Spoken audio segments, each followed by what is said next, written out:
I'm Vincent Williams. I'm Len Webb. And we're your hosts of The Michelle Mission. 2 men, 1 podcast, every Black film ever made. This is our podcast documentary, The Class of 1989. 1989 was an important year in film when Hollywood would change forever thanks to 6 films about race. Some are obvious, like Do the Right Thing, Harlem Nights, and Glory. A few might surprise you, like A Dry White Season, Lean on Me, and Driving Miss Daisy. Join us as we explore what happened and what changed. Because of the class of 1989. Ladies and gentlemen, it is my privilege and honor to officially introduce for the first time graduating class of... There's only one boss in this place, and that's me, the HNIC. What's the matter? What happened tomorrow? I'm gonna blow your pinky toe. Oh, now you're gonna shoot me in my pinky toe. Lord knows. Let me tell you the story. Right hand, left hand, good and evil. Hate, love. These 5 things, they go straight to the soul of man. I would never start with the individual artist. It's definitely symptomatic of our culture. You know, we live in a patriarchal, misogynistic society. Mahiori Holmes is founder of the Black Star Film Festival. Women are overlooked and resourced always, definitely 30 years ago. And so artists, unless they work really hard, are going to make work that is reflective of the culture in which they exist. She is generous about how these 6 films represent Black women. I am not shocked, even looking backwards, to, see that this is the case. And I think, unless they were pressed, it occurred to me, because our dear Bell Hooks passed, that her work kind of first came to prominence as I was graduating high school. The late Bell Hooks was an author, a scholar, and social activist, best known for her writings on race, feminism, and class. She examined the intersectionality of race, capitalism, gender, and what she described as their ability to produce and perpetuate systems of oppression and class domination. In the first of her many works, Ain't I a Woman? Black Women and Feminism, from 1981, Hooks wrote, "Racism has always been a divisive force, separating Black men and white men, and sexism has been a force that unites the 2 groups." That means all the filmmakers you just named, they didn't read Bell Hooks. They didn't have an opportunity to interrogate their gaze and think about how they were making work. And I imagine that many of them, I know Spike has definitely tried to change the way that they make work. And so the project of Blackness in America has often come down to, is, sexism more important than racism, more important than classes? You know what I mean? And it's we have to think about all these things. It's never that simple. But I imagine those artists made those films at that time. They were things that they wanted to explore. They are not great in their inclusion or representation of women. But I would say the problem is not that their films aren't great about representing women. The problem is that more women didn't have the same opportunities that those men had to make more inclusive stories. But I would also love for there to be a wider field. Inclusive. That's what it all comes down to, isn't it? It's really challenging because, I love Harlem Nights. I love Do the Right Thing. I don't like to think about films that have white directors, but Glory was a great film. I also really enjoyed Driving Miss Daisy. I just want to make more space for more voices, because say there is a filmmaker that is more sensitive, then if they also have the opportunity to make work, then maybe we can support them instead of the one who's sexist. You know what I mean? I think policing people's practices is problematic, because then you're asking people to be inauthentic and you're asking people to speak to something that they maybe aren't thinking about. That doesn't mean they can't be called out. It doesn't mean that we shouldn't wish that they had a broader palette. But I'm not really interested in looking back at this work and saying why wasn't Mother Sister a bigger character? You know what I mean? That's not what I want to do. You could call that generous, or some people might also call it apolitical on my part. I don't think so, but I mean, sure, we want people to be authentic, but sometimes authentic can go left and be abrasive. Let's hear from Elizabeth Wellington, who covers the arts and culture beat for the Philadelphia Inquirer, and who minces no words about one of our more celebrated directors. I'm not the Spike Lee fan. Like, I like Spike Lee, but there's always something in a Spike Lee movie that makes me cringe. And usually it's his relationship and his depiction of women. Like, I'm like, Spike, get over it. I always leave a Spike Lee movie feeling like let down. Like, really? This is what you think of us, Spike? Really? What specifically about Do the Right Thing were you cringing over? When it comes on, so you see Rosie Perez dancing, right? Like the big dance scene, and you're just like, what is she doing? Like, is this new? It felt like in Living Color. Like, it was just that from that time and that era where she does the dancing. And I think she's so stereotypical. They make her like a stereotypical Puerto Rican, and I don't even see the point. You know what I mean? Like, I think we're all in Spike Lee's jacked up imagination, and I don't want to be there. Spike Lee's women never have agency. They're always at the mercy of Spike Lee's masochistic male characters who are going through their own stuff and can never see what they're doing to their women until it's too late, or they have no choice. That's just me looking through my 2021 lenses. And I like Rosie Perez, but I was so irritated by her because her accent was 2 octaves higher than it needed to be. So what he's saying about race relations is right, but it's coming through such a filtered, the filter doesn't agree with me. Yeah, we'd like to give Spike the benefit of the doubt. He was a very young man when he made Do the Right Thing. And it's a powerful, important film. But as a more mature man, his lens in 1989 was questionable. Here's a 2022 interview with Rosie Perez, done by Terry Gross of PBS's Fresh Air, that underlines how intention and practice might not jibe. I mean, in fairness to Spike, I did agree to the nudity. He had to ask permission. My father couldn't make it to New York, and I was like, thank God, because I didn't want to tell him. But my brother-in-law, my sister's then husband, said, I'll talk to him. And I'm going, oh my gosh. And my brother-in-law, God rest his soul, very scary guy. And he sat down, and Spike had to ask him, and we negotiated the nudity. There was supposed to be more nudity. And we negotiated down to what you saw on screen. But at the time when it was done, in the middle of it, I was fine with all the other body parts. And when it came to my breast, I just felt exploited. And I had thoughts of my father swirling around in my head, and I just started crying. And Ernest Dickerson yelled, cut, and Spike was very angry. Ernest Dickerson was a cinematographer on Do the Right Thing. A longtime collaborator of Lee's, this was their third film together, after She's Gotta Have It and School Days. Dickerson was arguably Lee's most trusted colleague. And Ernest Dickerson was like, God bless him, because he goes, stop, this is enough, Spike. We got it. This isn't right. And I got up, and Ruth Carter put a rope around me, and she gave me the biggest hug. And Spike was so confused. He goes, but you knew what I was doing. You agreed to it. And I said, yeah, but it was just too much. It was just too much. It was just too much. I remember saying that to him. And it was upsetting. And the thing is that we didn't have a big fight over it. We had a conversation. I give him that credit.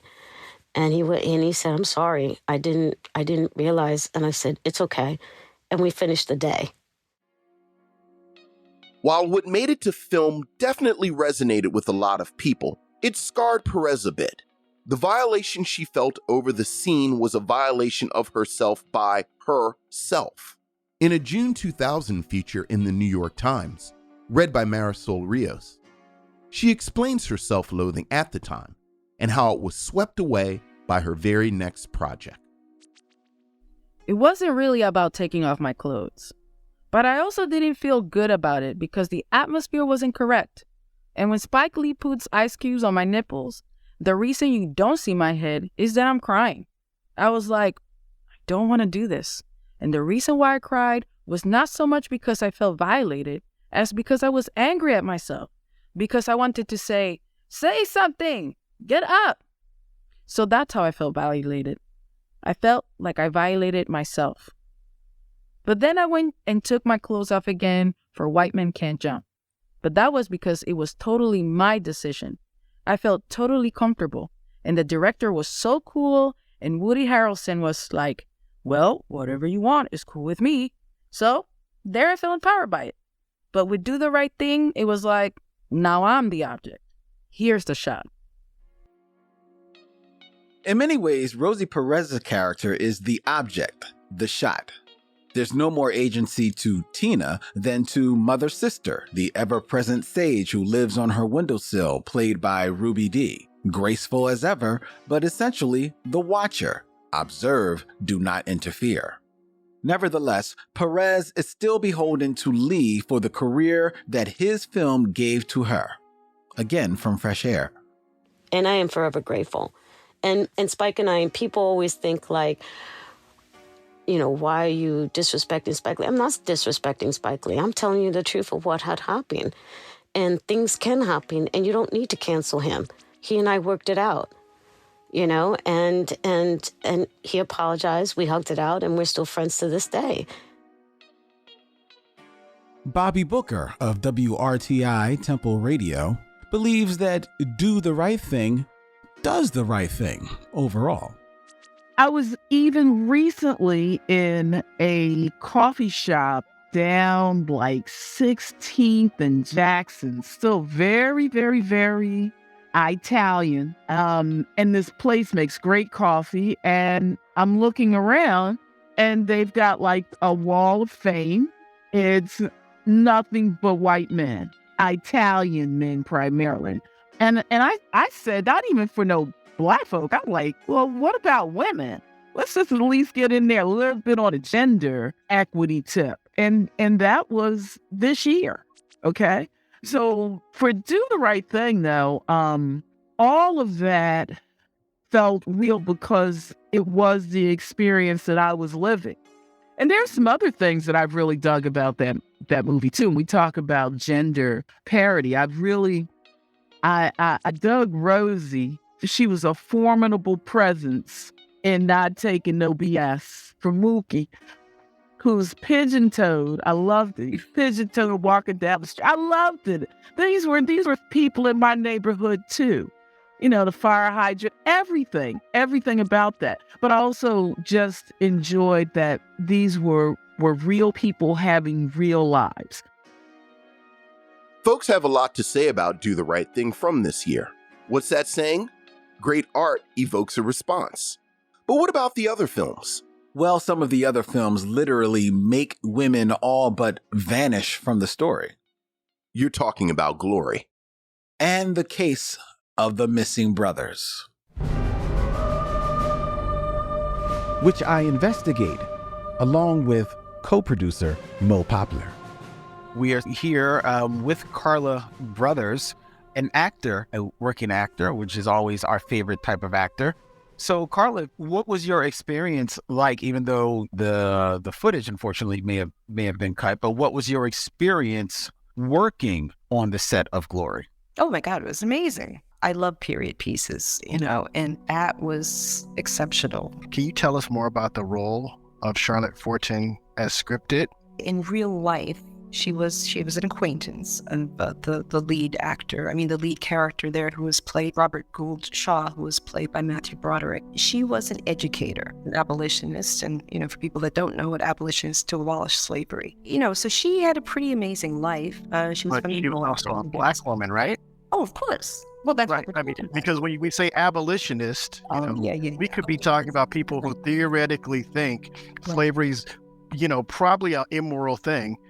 And then we could be talking about people who have skin in the game. Right. Well, yeah, she was. She was a little darker than me. And, she was a Black woman and, you know, was her family and she were very much against slavery and did everything they could to fight for the end of slavery and also to, you know, be educators and personally take a part in doing something about people that were disenfranchised. Now, in terms of the film, she was still an educator. The scenes that I did were a couple scenes. There was a love, sort of this love. They met at a ball, and the sparks were flying, and they had a lovely conversation. There was this beautiful scene that was shot at like 4 a.m. in the morning, the sunrise, and oh my God, it was so romantic and stuff. And it's really it's a courtship. And I think, as I reflect on the script, was very much when he talks about, well, I'm sure things must be difficult for you, or even he, who's very empathetic as a white man at that time, really doesn't understand. She has to kind of catch him, in a very nice way, kind of put him in his place, like, don't assume certain things because, you have a limited understanding. My part was like kind of all the scenes were all together. It was like, he took like a weekend off and we spent every day together doing stuff, Right. Like, he married her, or she was a long-term girlfriend or something like that. But, and I think it was probably in there, her character was in there to show, even though he, as a white man, really, he was the colonel, so to speak, of this all Black, they put them in front of everybody else, but they were these heroes, these unsung heroes that, fought for the cause and died. I mean, they literally they knew that they were marching towards their death. And he went right along with them. So he was obviously a pretty exceptional white man at that time, but even her character is showing them that you're making assumptions about, don't assume my life. Because that didn't happen historically, right? No, it didn't. They were never involved romantically at all. So I chalked it up at that time to the fact that a love interest is much more interesting, because people want to see love, and with all this fighting and killing, blah, blah, blah, but I just want to have some tenderness and all of that. That's why I'm thinking the part was in there. Charlotte Fortin was not biracial, so to speak, but she was light complected with a curly, hair, et cetera, et cetera. So obviously she was mixed with something. And I don't even think the thinking went that far. I think they thought it was a good thing, our perspective now, over 30 years later, we're much more savvy about all that. But at that time, it was like, I think it was viewed like, oh wow, this is pretty amazing, because it just was a lot of, even though it was a Black cast, you don't think of it as being a Black movie, do you? In Lean On Me, they literally make a fictional woman the main antagonist for Joe Clark.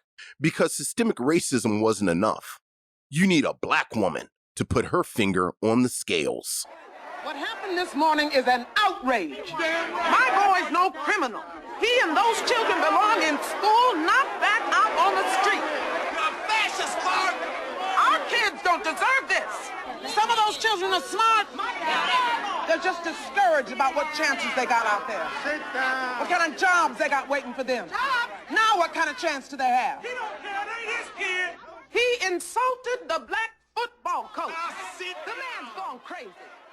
Harlem Nights can't really call its depiction of Black women progressive.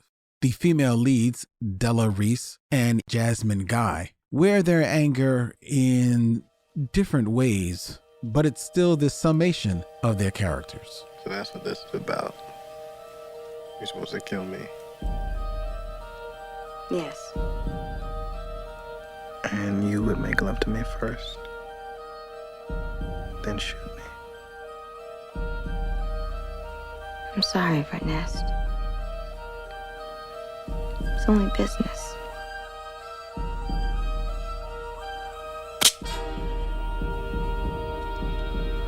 This is personal. That role actually to me was kind of non-Jasmine Guy, because I think that might be the only time I've ever seen her not be a bad guy. Like, I just felt like it was a Robin Givens role, not a Jasmine Guy role. But then again, they wanted her to be Creole. I didn't think her performance was bad, or good. I just thought it wasn't a performance that she would have normally done. And I haven't seen her do anything like that since then. Well, what do you think about the roles of the women in general in the film? Well, it did unnerve me when Eddie Murphy punched Della Reese in the face. Because there's something about men fighting women like they would fight a man that I find disturbing. in any period. No matter how bad she is, she's still like an older lady. And then he pulled out a gun and then he shot her toe off. He shot me in my pinky toe. I know. I'm gonna put what's left of my foot in your ass. I'm gonna kill him, sugar. Please, be careful. I'm gonna kill him out. Don't kill him. Just relax. Oh, if I could get up from here. I didn't really love that. It would have been interesting if they had like a beautiful woman gangster. Not like Della Reese, who was in charge of the hoes, you know, cause that's her term. Like, I was in charge of the hoes and I don't steal and, you know, stuff like that. I think the movie was teeming with male chauvinism, but how much of that was true to the era and how much of that was what was going on in the 80s, late 80s and early 90s anyway. That's what I was wondering. When you say true to the era, did you mean the era of that in which the film is set, the 20s, or were you speaking specifically of the late 80s and 90s? I think it was true to both. I think the machismo in the 20s had a different feel from the machismo of the 80s and 90s, just because I think the machismo in the 80s and 90s was stiffed in like pop culture and loose. Like, I don't know if they would have loosely used the B word as much in the 20s as they would have in the 90s. You know what I mean? Like, my 90s ear was used to that kind of discussion, but I don't know how accurate that was in the 20s, but I think there were definitely women gangsters in the 20s who weren't necessarily running the whole house. You know, there were women who were running numbers in Harlem. Right. You know, the women back then were bootlegging, and they weren't necessarily big and brash like Della Reese all the time. So I think the machismo was definitely 90s kind of focus, but a throwback.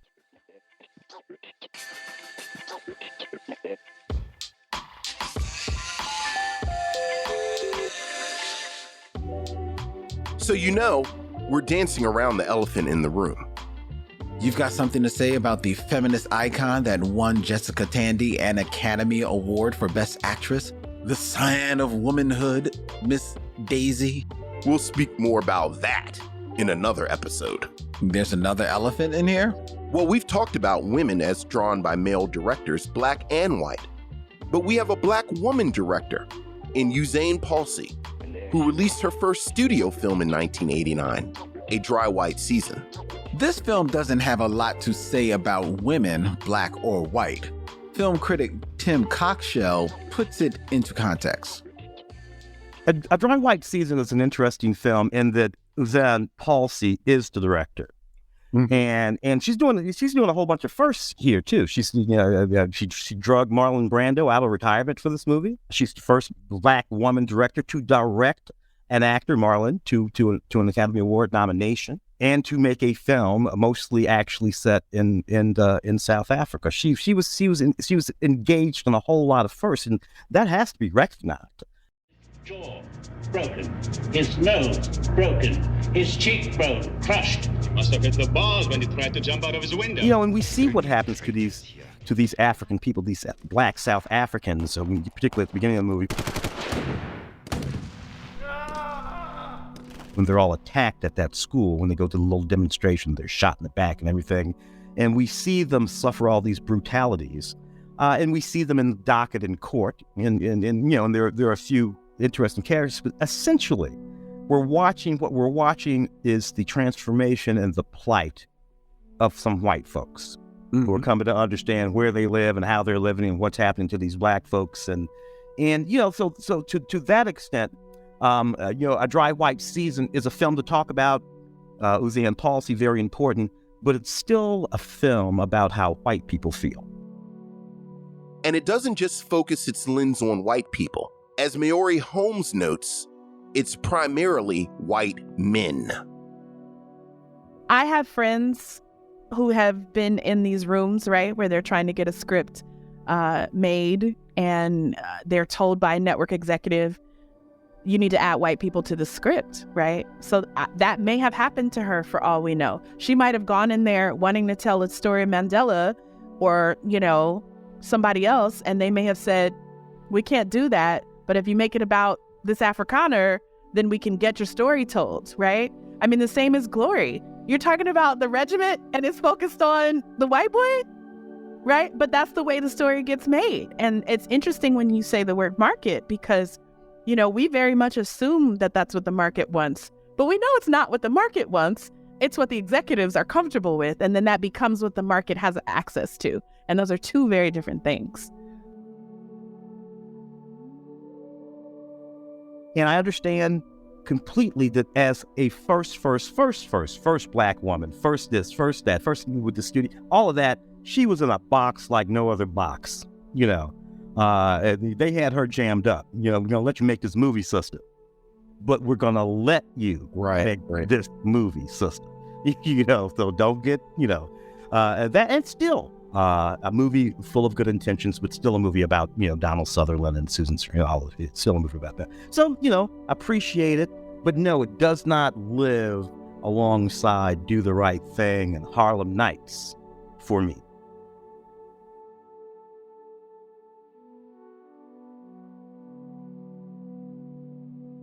So we can clearly see that 1989 was a watershed moment for Black film, but maybe not for Black women in film. I don't know.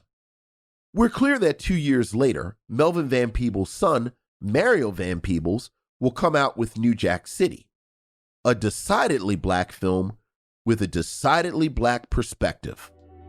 But let's not forget that in the same year, Julie Dash brings us Daughters of the Dust, a much greater work of art coming right out of the LA Rebellion film movement. Usain Palsy is the first Black woman to direct a studio film. Julie Dash is the first Black woman director to have her film receive a wide theatrical release. On a film made for less than $1 million, all about Black women. We also get Just Another Girl on the IRT in 1992. Criminally underrated. Waiting to Exhale in 1995. The Watermelon Woman in 1996. Eve's Bayou in 1997. And Whoopi Goldberg cements her place as a movie star for the ages in Ghost and Sister Act 1 and 2. And we see a lot more of the amazing Alfre Woodard in films such as Crooklyn and Down in the Delta. So maybe Black women saw Lean on Me, Do the Right Thing, and Harlem Nights the same way as Black people in general saw Driving Miss Daisy and Glory. They saw something missing.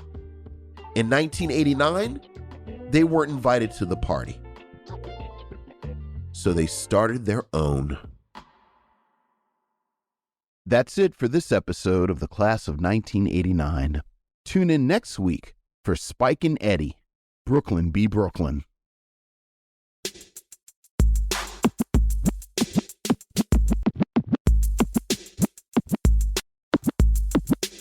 The Class of 1989 is produced by Lynn Webb, Vincent Williams, and Mo Poplar.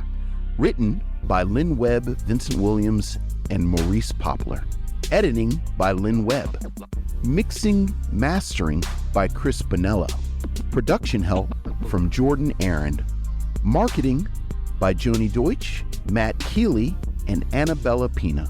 Music by Alexa Gold. Art by Tom Grillo. Special thanks to Dan Christo. Executive produced by Jeff Umbro and The Podglomerate. All right, ladies and gentlemen, until next time, he's Vince, I'm Len, and in parting we say, we'll see you when it's time to meet again.